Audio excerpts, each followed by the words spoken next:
Right ఇక Hydraa commissioner Ranganath మాట్లాడుతున్నారు. ఇప్పుడు లైవ్ లో చూద్దాం. దాంట్లో గవర్నమెంట్ ప్రభుత్వ భూమి ఉంటుంది, శిఖం పట్టాలు అంటే ప్రైవేట్ భూములు కూడా ఉంటాయి. బట్ ఏదున్నా కానీ కూడా దానికి ఎటువంటి కన్స్ట్రక్షన్స్ అనే దానికి అనుమతులు ఉండవు. ఉన్న మ్యాక్సిమం దాన్ని అగ్రికల్చర్ వాడటానికి తప్ప టైటిల్ ఏమన్నా ఉండొచ్చు కానీ బట్ దాన్ని ఎటువంటి పరిస్థితుల్లో కూడా వాటిని వేరే ఇతర కన్స్ట్రక్షన్స్ లేదా ఇతర యాక్టివిటీస్ కి యూజ్ చేయకూడదు అనేది చాలా స్పష్టంగా ఉంది. అంటే ఎఫ్టీఎల్ పరిధిలో ఉంటేనే శిఖం భూమి. సార్ రీసెంట్ గా అమీన్పూర్ లో చెరువుల చుట్టూ లేఅవుట్స్ కానివ్వండి, పార్క్ మధ్యలో రోడ్డు, అది మీరు బతుకమ్మ కుంట దగ్గరేమో చుట్టూ ఉన్న కన్స్ట్రక్షన్ ని డెమాలిష్ చేయమన్నారు. దీనిపైన ఏంటి క్లారిటీ?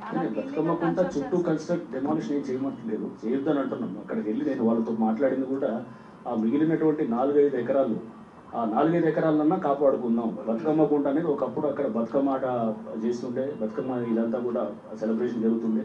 ఇప్పుడు అది మాయమైంది, దాన్ని మొత్తం ఫిల్ చేసినారు. ఫిల్ చేసి అక్కడంతా మొత్తం కూడా అది కొంతమంది ఆక్రమణ చేయడానికి ప్రయత్నం చేస్తున్నారు. దాని నుంచి కాపాడి అక్కడ ప్రజలందరికీ కూడా దాంతో అక్కడ వాళ్ళకు ఒక రేపు మళ్ళీ ఫర్దర్గా బతుకమ్మ సెలబ్రేషన్ చేయాలంటే కనుక అది వాళ్ళకి అందుబాటులో ఉండాలనేటటువంటి ప్రయత్నం అక్కడ జరుగుతున్నది.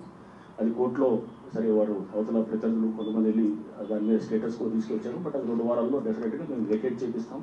వెకేట్ చేయడానికి కోర్టు వారి దృష్టికి కూడా అంశాన్ని కూడా తీసుకెళ్ళడం జరుగుతుంది. సో ఇట్లా అమీన్పూర్లోనేమో రకరకాల ఇష్యూస్, అమీన్పూర్ ఇష్యూ కూడా ఈరోజు డీటెయిల్గా డిస్కస్ చేయడం జరిగింది.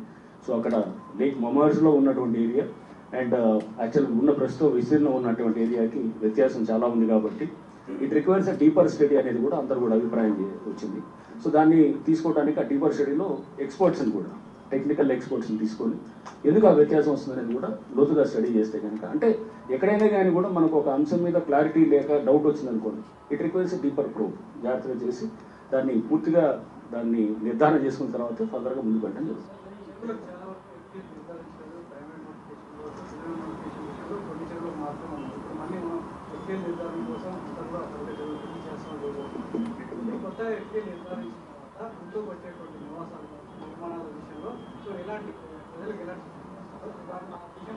ఎక్కడ కూడా ఎఫ్టీఎల్లో ఆల్రెడీ ఉన్న స్ట్రక్చర్స్ ఎక్కడ కూడా డ్వెల్లింగ్స్ అది ఆల్రెడీ పలు సందర్భాల్లో చెప్పడం జరిగింది.